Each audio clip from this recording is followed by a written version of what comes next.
So I have been playing around with a chord progression for quite some time that I want to explain a little bit. So the basic structure is we take chords that are going to be in a, you know, selected according to a given pattern where we're going to oscillate between major seven chords and dominant seven chords back and forth as we move through a particular pattern of notes. So before going into what that pattern is, we'll just start on the E flat and play an E major 7 chord, or in this case, it's really an E major 7 add 9 chord. I love my add 9s. And from here, we're going to descend a minor third from the E flat to the C. But here we're going to play a dominant 7, or again, I'm going to play a dominant 7 add 9 because I love 9s. So putting these back together, just looking at these first two notes, we've got the E flat major 7, which I think sounds really nice transitioning into the C dominant 7, add 9. Then we're going to take that C and drop down a major third to the A flat, again doing a major 7 or a major 7 add 9. And then we're going to drop down to another minor third to the F to do an F dominant 7 add 9. So kind of putting all those together, we get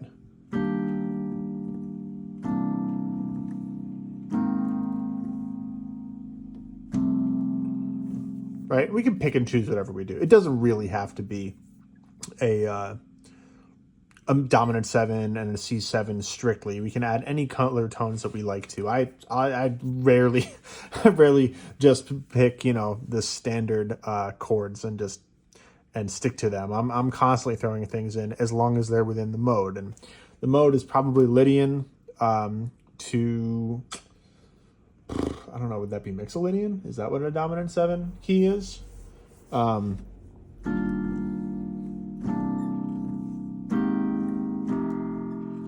And that's really fun. And I love just jamming on that.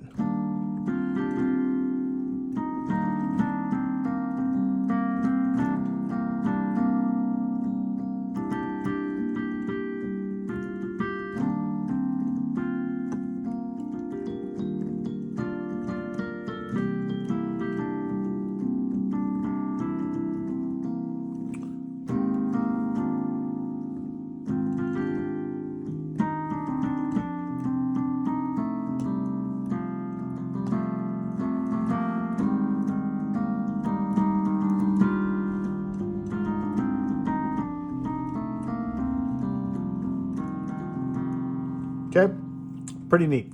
Now, from there, we can continue that pattern, right?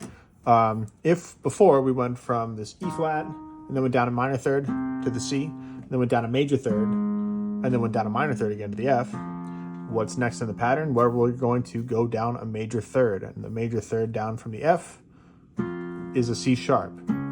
So we can play that major 7 again. And go down a minor third to the B flat. We're playing a dominant 7. And then, or a Mixolydian, I think it's Mixolydian, I should double check that. Then we're gonna go down again a major third, and from the B flat, major third down would be the F sharp, major 7 or Lydian, followed by a minor 7 descent again into that E flat. Where are we going again? Now we're going to go down a major third to the B. And then from there, a minor third, go down to the A flat. And then a major third from the E flat, from the A flat or the G sharp to the E for that E major 7. Down a minor third to the C sharp. Down a major third to the A. Down a minor third to the F sharp. Down a major third to the D. Down a minor third to the B. Down a major third to the G. Down a minor third to the E flat. Oh shit. Whoops. Nope. Down a minor third to the E. Dominant 7. Down a major third to the C major 7. down a minor third to the A dominant 7, down a major third to the F major 7, down a minor third to the D dominant 7, down a major third to the B flat major 7, down a minor third to the G7, down a major third to the E flat, which is exactly where we started. So we did this big long roundabout of, again, descending notes by minor third intervals and major third intervals, and oscillating between, or alternating between, major thirds and dominant, or sorry, let's try this again.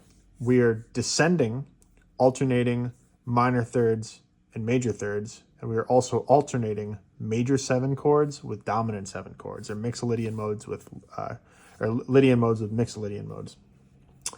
Now, if we remove the chords and just look at the root notes, we are actually descending in a dominant or a minor 7 shape every time. So for the first ones, again, we were playing this E flat major 7, down to a C dominant 7, down to an A flat major 7, down to an F dominant 7. Well, what's that shape? That's an F minor chord. From the F minor, we went to a C sharp major 7, down to a B flat dominant 7, down to a F sharp major 7, down to a E flat dominant 7, which is the, sorry, I should hold this here, E flat minor 7. And it's so cool that actually what we're doing is every single time we are taking the notes in these minor chords and moving the whole shape down a whole step, down a whole step, down a whole step, down a whole step, down a whole step, back down to the original note that we were playing, or chord that we were playing before, that F minor 7. So we can always know what notes are coming next if we just remember what chord in the sequence we're in, or what note we're in the sequence in. There's so many different ways to think about how we can relate these notes to one another. But again, I think the underlying structure that I think of, which is so nice, apart from these like interval spacings and alternatings of chords, is we just walk down this set of minor chords. I can't talk and play about it at the same time, or talk about it and play at the same time. But yeah, putting it all together, we get something like this.